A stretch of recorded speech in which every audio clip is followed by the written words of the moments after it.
So Halo Infinite Season 2 has been out for a few days now, and while it looked very promising, and it was very promising to be a really good update, it was a little lackluster in some areas, and for some odd reason, it was pretty rough in some other areas, and it all just kind of balanced out for the most part, leaving a lot of people feeling, myself included, just kind of like shit. And it just, I don't know, every good thing about this season update has seemingly been offset by something bad. And while I had a lot of video ideas, I feel like these two are the first ones I want to make for this channel. And those being a video, this one being highlighting every great thing about the Halo Infinite Season 2 update. And then I'm gonna make a separate one highlighting all of the bad things. Because while it may be very easy to doom scroll Twitter and just, look at all of it and be like, oh man, it's all shit again, nothing changed.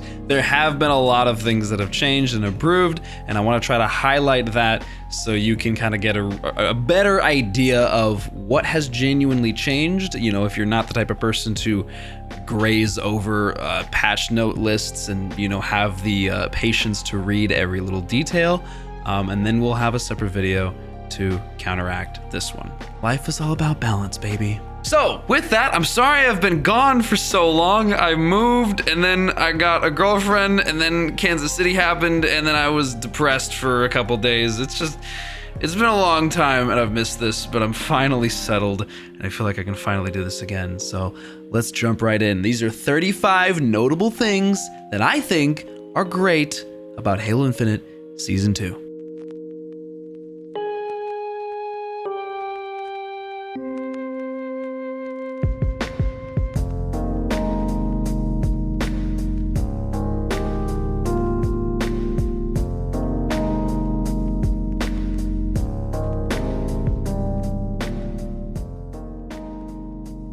Number 1, the new arena map Catalyst. It's beautiful, absolutely amazing. This is by far one of the best looking Halo Infinite maps, if not the best. It feels like Halo, it looks like Halo. It has little elements from what feels like Guardian, from what feels like Construct, Halo 3, Epitaph, etc. I'm walking around it and it gives me this feeling of it's not a remake of, a past Halo 3 map, but I had someone that I was playing with, they were like, is this a remake of a past Halo map? But I'm like, no, it's better. With the small amount of time I've had to play on it, I don't really have many complaints so far. Again, that could change.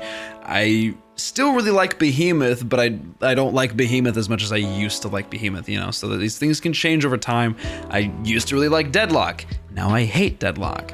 But right off the bat, I've had a lot of fun playing it. I think there's a lot of really nice dynamic elements in it, and a lot of elements from past Halo maps that are in this, such as a lot of these ramps and little crevices and stuff. It also gives me Edge vibes, the Halo Online map that was ported over to Halo 3 MCC, which I was also a really big fan of. But yeah, overall, just an absolutely beautiful map. The Forerunner art style and architecture are amazing.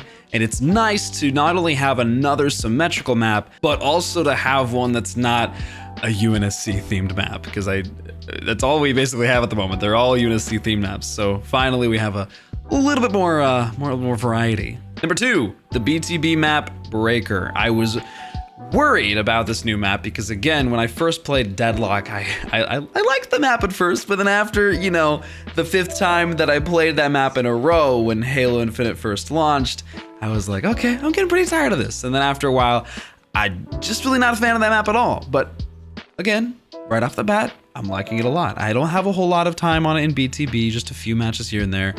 Most of my time played is in Last Spartan Standing, but I like, there's just a lot of elements that I like of it. The verticality of it could be improved a little bit, but I think it's pretty good for the most part. Definitely better than what Deadlock had to offer. But overall, again, it looks great, it plays great. There's a lot of playable in the secret areas. It plays really well for Last Spartan Standing. It's distinct enough from the other maps as well. It's not another UNSC themed one. And there's also some dynamic elements. The beam that comes in from the middle and kind of moves across, then moves back across, then goes away, and it just kind of repeats that. And then you have the little ledge that comes down.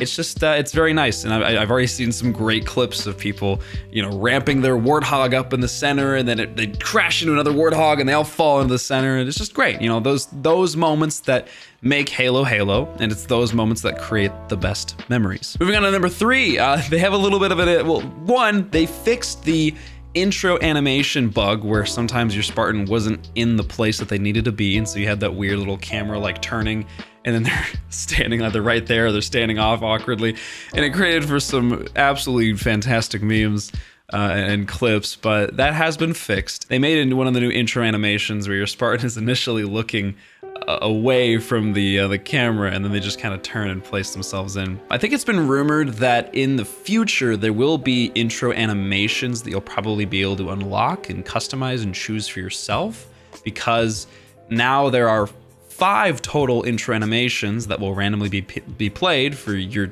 Spartan and your teams. So we'll see if that, you know, becomes a reality. I hope so. Time will tell. Number 4, for those of you classic Halo fans that totally cannot adapt to the current Halo socioeconomic climate at the moment, whatever, you can now turn off your outline, your player outlines, the red or whatever color you have it set to for your enemies as well as your teammates. You can't turn off them separately. It's either, you know, they're all on or they're all off, which is totally okay. I get that, it makes sense. But you can change the opacity of them now, or you can change the outline thickness. I personally am gonna keep them on just because I'm already so used to it, and I feel like having them off kind of puts me at a bit of a disadvantage because I can't see enemy players from a certain distance if they are wearing a certain armor coating. But to each their own. Very, very nice addition and a nice change, and it's nice that they're listening to that kind of feedback. Number 5, the Team Slayer playlist now has Slayer BR variants instead of it always being AR sidekick variants. You spawn with a BR and only a BR, and it's great. It's great just to kind of, I really never had any incentive to play that playlist before because I was like, but now I can play Slayer BRs without having to jump into ranked and compromise my placing or just tilt to all hell. Number 6, ranked arena no longer has Bazaar Slayer. This is a good thing. I will be taking no further questions. I'll say it again, ranked arena no longer has Slayer on Bazaar. Number 7, King of the Hill. Obviously, again, we should have had it since launch, but I am a really big fan of the changes that they've made to this mode. The same way I'm also a big fan of the changes they made to Oddball and Strongholds from Halo 5 and just Oddball from previous Halo games in general. They have refreshed the mode yet again. Just the modes in general, they made them 1,000 times more enjoyable. They made just a few small minor changes to Strongholds from Halo 5, and it's genuine. Like, it genuinely went from a mode that I really didn't care about, and after a while I hated playing, to now I fucking love it. I love this game mode. And same for Oddball. Oddball and King of the Hill, everyone was always like, oh, we're the staple Halo game modes. And while I do agree, yes, they're staple Halo game modes, Oddball and King of the Hill, at least to me, were always so incredibly boring to play every time. But they make, you know, a few small changes to refresh them, and they're good as new. Oddball, I now love playing, and King of the Hill, while I have probably about 10 to 15 matches played in it, I think is also now, again, like a ton of fun to play. I've had some really intense games where it's just this constant like back to back, and it's been great. I've had some great moments. But again, also, if you're a fan of classic Koth, you can change those settings in custom games. You can make that possible if you want to play the classic, you know, to the 200 or 250 points, whatever.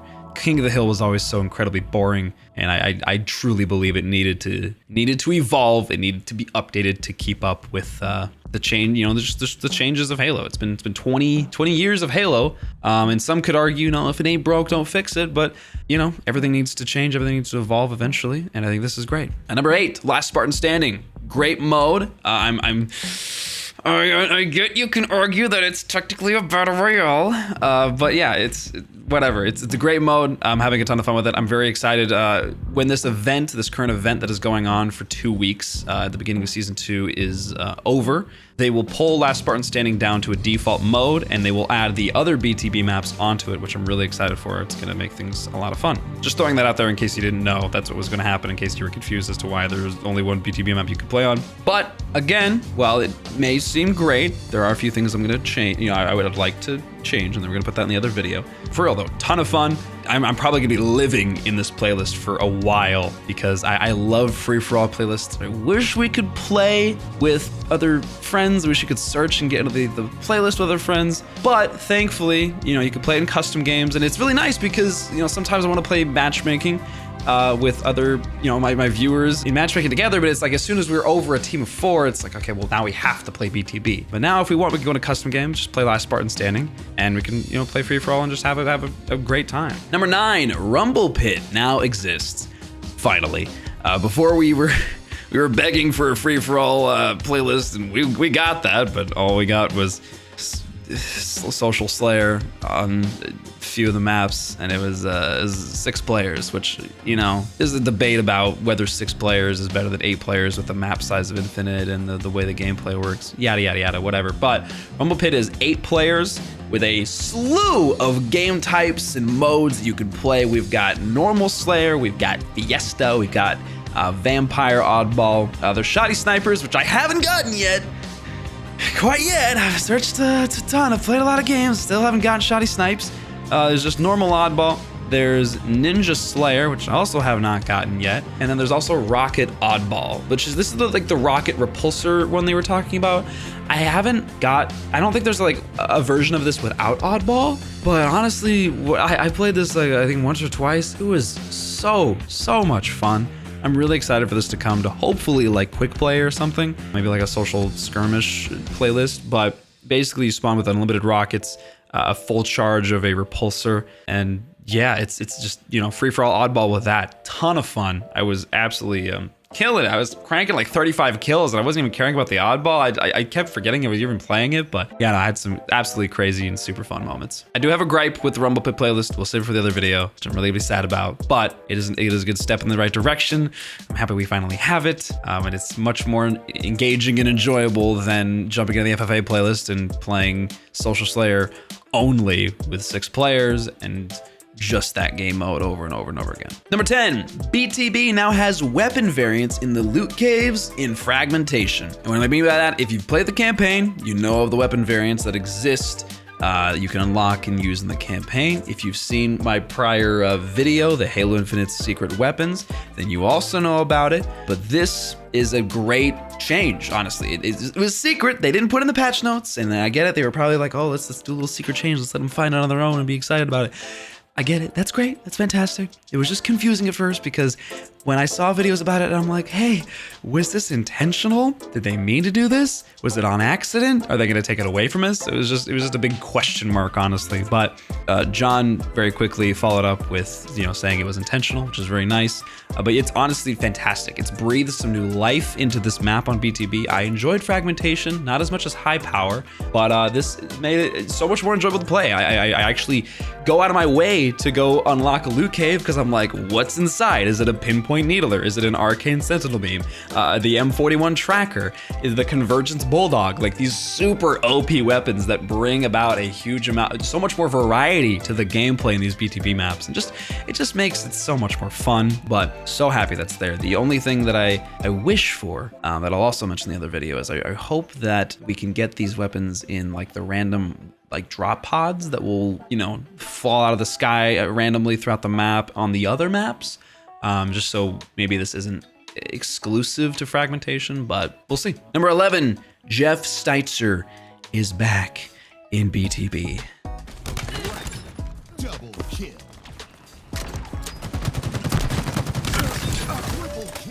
I don't know why it took 6 to 7 months, but he's finally back. And it's very, very, very, very nice. Getting a double kill, getting a triple kill, and finally, hearing that his voice announcing it out, it really, you know what it feels like. I do have a counter complaint to that though, however, that I'll mention again in the other video.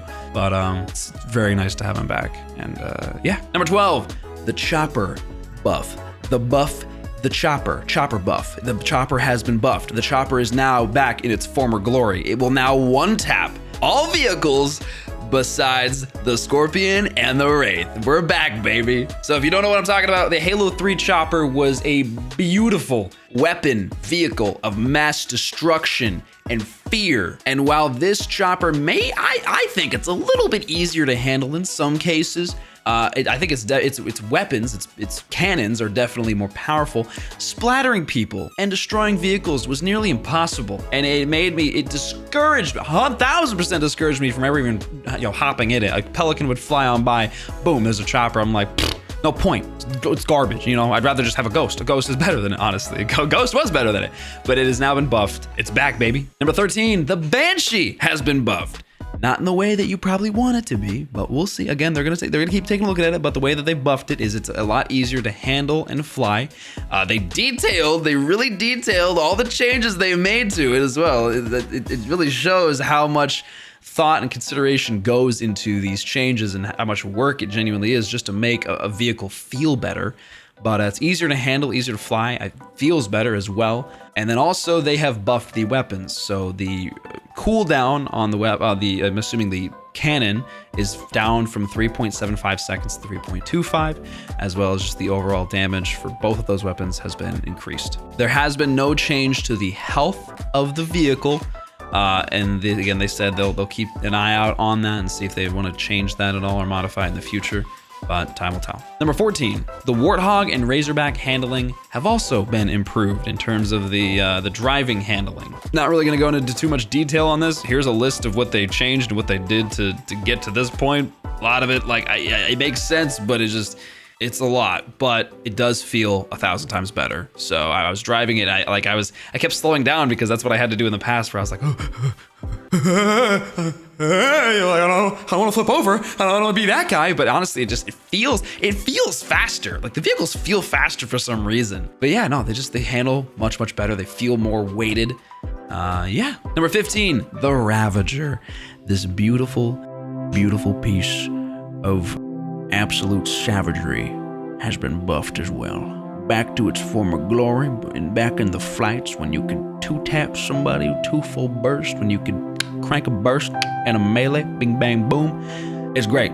It's back to where it is. It now kills in 2 full bursts. They increased the core splash damage from 10 to 25, and the weapon will now kill with 1 full burst and a melee. This was one of my favorite new weapons of Halo Infinite, and to finally see it back where it should be is very, very nice, because I had such a huge disdain for this weapon over the past few months, and it's back and it feels nice. Number 16, melee damage has been reduced by 10% across the board in matchmaking and campaign, except for ranked. So, sorry, yes in ranked, but not the BR in ranked. The BR is still normal damage, so it's still a 2-shot beatdown, but in social, it's now a 3-shot beatdown. There's a lot across the board you can analyze and see what weapons change with that, etc., etc. I'm not going to go into that, honestly, but along with that, they had this system in place, this melee system in place that they actually scrapped because it was really confusing for a lot of the player base. That didn't really make sense. And it basically resulted in melee trades that should have happened that weren't happening because of the system. So they scrapped it. So your melees should, now with the new system they have in place and the changes that they made, they should be tighter, they should be crisper, they should be more consistent. There should be a little bit of a knockback. Whenever you melee someone, you have a little bit of knockback together, as well as you should trade with your melees more often, which is really gonna be nice. Sword kills and clashes, they should also feel more consistent, and they should just feel better overall. With my experience so far, it's been great. I've had very little problems with the changes to the melee system. There are a few dead melees here and there that I'll have, mainly due to geometry being in the way, but overall feels great, and sword clashing, etc. feels a lot better too. So yeah. Number 17, the drop wall has been buffed just a little bit. So the activation time is now 0.05 seconds, down from 0.125 seconds. The duration that the drop wall will last before closing down has been increased from 9 seconds to 12. And the durability against kinetic explosions, such as frag grenades, spankers, and hydras, has been increased by 40%. So the actual overall shield durability of someone shooting it hasn't been increased, so it's still a little weak in that regard. but someone throwing a frag grenade, shooting a spanker, they play the splash damage and Hydra stuff, that has been increased by 40%. Number 18, the Overshield has also been buffed. It now grants 3.5 times the shielding compared to the previous 3.0. So just a slight increase, but it also still decays at the same rate. My experience of this so far, it's been great. Getting an Overshield, I feel like I can get more than at least one kill. Every time I had an Overshield in season 1, I was like, all right, let's go try to get one kill and have that advantage, and then the Overshield's gone from either the person shooting me or getting team shot or something like that. It just felt very weak. So I'm happy this change has happened. Number 19, Season 2 marks the beginning of cross-core customization. If you were someone who got a armor coating on a different armor core that you wanted to use on a different armor core, slowly, bit by bit, eventually, we will be able to use all the visors across all the cores as well as the armor coatings. I don't believe it's started yet, but they're starting small, and eventually, bit by bit, we will get to the point where hopefully, maybe, every piece of armor can be used on any kind of core. Number 20, on May 10th, the Halo TV series content is coming in the form of nameplates and weapon charms. So that's cool. Number 21, no more nameplates and emblems as weekly challenge rewards. I don't think I really need to detail anything more else there. As you guys know, sometimes it was really annoying when a weekly reward was an emblem reused about 3 or 4 times, or a nameplate, or nameplate and emblems are the same thing. Sorry, emblem backdrops, nameplate backdrops is what I basically meant to say. But yeah, number 22, the edge functionality of the motion tracker in casual and social is a welcome change. I'm really happy with this one. So basically, if you haven't noticed, in social modes, when someone is outside of your reticle motion radar tracker range out of the 18 meters, they will appear as this little edge or bar icon when they are sprinting or shooting, and it just shows you the general direction of where they are. But I'm really happy with this because I still believe that 18 meters is it's too small of a radar. Personally, I wish that social would have at the very least be 20, but I think this is a good compromise. In social modes, the range of this edge functionality is set to 30 meters, and in BTB, the range is set to 40. Number 23, endless weapon drills. You now have the ability to start a weapon drill and just have it go forever, which is great. I'm happy about this change. I hope eventually we'll see leaderboards or global leaderboards for timings on weapon drills, etc. But it's nice to finally just be able to jump into a weapon drill and just keep shooting and as long as you want, instead of having to,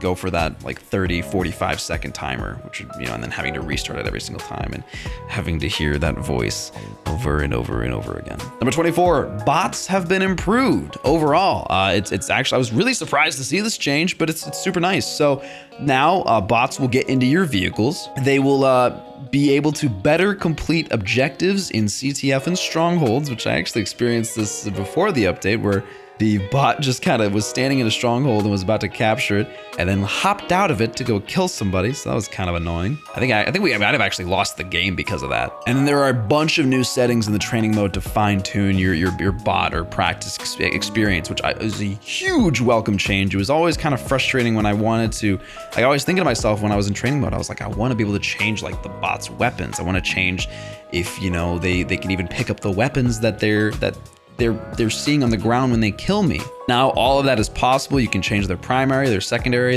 I think you can change their grenades, their equipment, their ability to pick up equipment and weapons off the floor, their ability to strafe, their ability to even like traverse and move around the map. All of these are welcome changes, and I'm happy to see that the training mode is still evolving over time. Number 25, the Xbox Series S, as in Snake, now finally has a 120 hertz / FPS option. This was missing after the flights. The Xbox Series S used to be able to run Halo Infinite at 120 frames per second, and then when it launched, it was only able to run it at 60. I didn't even know that for a while, and I felt horrible for people who got that next-gen console but weren't able to run Halo Infinite at a next-gen frame rate. I guess they just needed some more time to optimize some things, etc. But if you have a Series S and you have a higher refresh rate, a TV or monitor, you can now play the game at a better frame rate, which is fantastic. Again, like I believe anyone playing under 120 FPS right now in a video or a FPS video game is truly missing out on so much. Number 26, the post-game carnage reports in ranked game modes and playlists will now display your team's and the enemy team's average MMR. And basically what this means is it's the game's skill rating that it gives you. It takes your you and your teammates' skill ratings and it gets the average amount of that, and then it will also compare that to the other teams. And honestly, the games that I've had in ranked, while the teams that are the players that I was playing with, the friends, we were kind of losing. They were actually very close games. So far, my experience in ranked has been really good. I've had some really, really close games, and the MMR that has displayed afterwards. Usually, when we lose, the MMR of the other team is usually higher than us, whether it's by a small amount or a large amount. So it's just nice to see that change has happened. There's other small UI changes throughout the entire game, whether it's in the post-game carnage report or like the main menu where the news feed is now at the top left instead of the bottom right. It just kind of opens things up and really it makes it easier on the eyes. I'm not going to make that like a point, just kind of throwing that out there.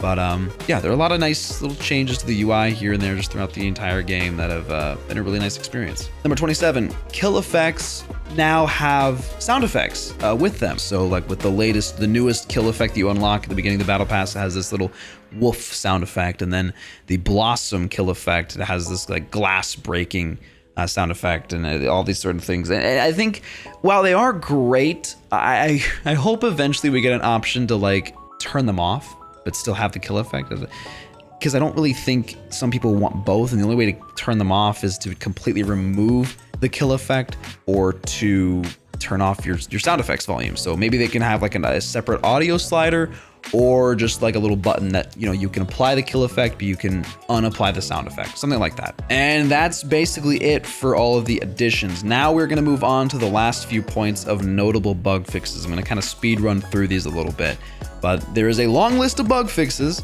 Few things in there I wish were in there that aren't, but these are the most notable ones that I think you should know right now. Number 1, power weapons such as the skewer and rocket launcher will no longer deal extra damage when fired at a vehicle's windshield. Number 2, meleeing an enemy and then repulsing them right away, it will then knock them back the appropriate amount that you would expect instead of the shorter knockback that would kind of happen, and you'd be like, what the fuck? Number 3, boarding the back of a scorpion or wraith and planting a grenade will now kill the driver. Number 4, after being picked up, the spanker, I hardly know her, is now ready to fire faster. It will also be ready to fire the switch, the swapping to, the zooming in, etc. Those are all faster as well, just slightly. Number 5, the FOV, your field of view, should no longer change by 1 point after backing out of the menu.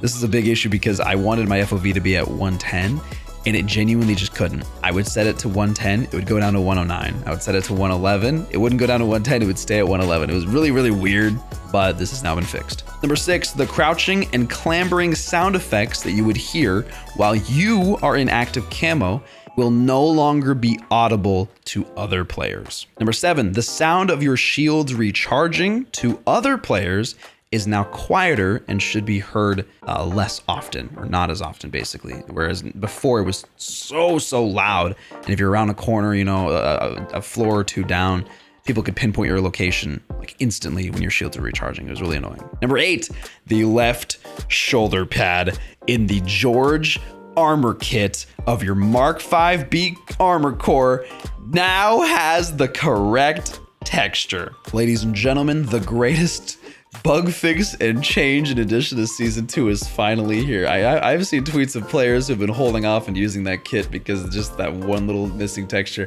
I don't know why it took so long to fix. It makes no genuine sense. Like, I don't know how like that misstep, that oversight made it through, but I don't know, man. It's fixed. It's done finally. And number 9, the final and last point of this list is players will no longer spawn underneath the map when loading into a multiplayer match.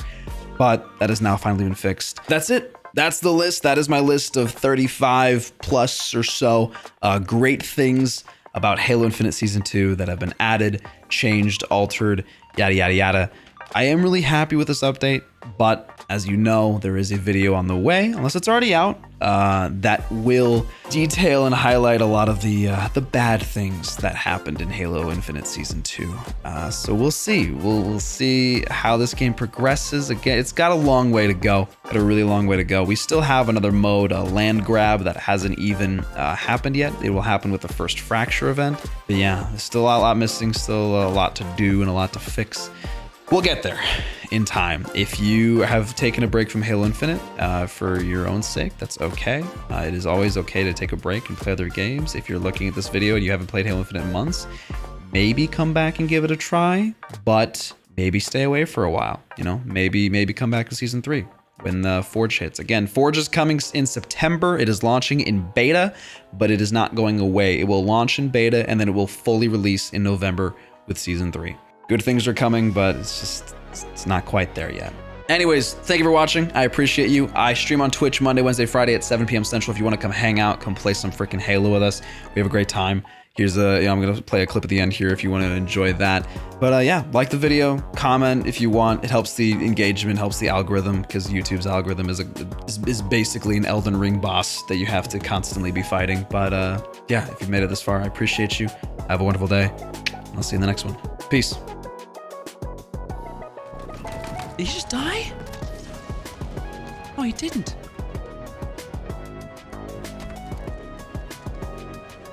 There you are. No! Oh, wait!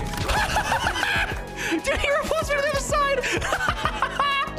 Oh my god, that was sick.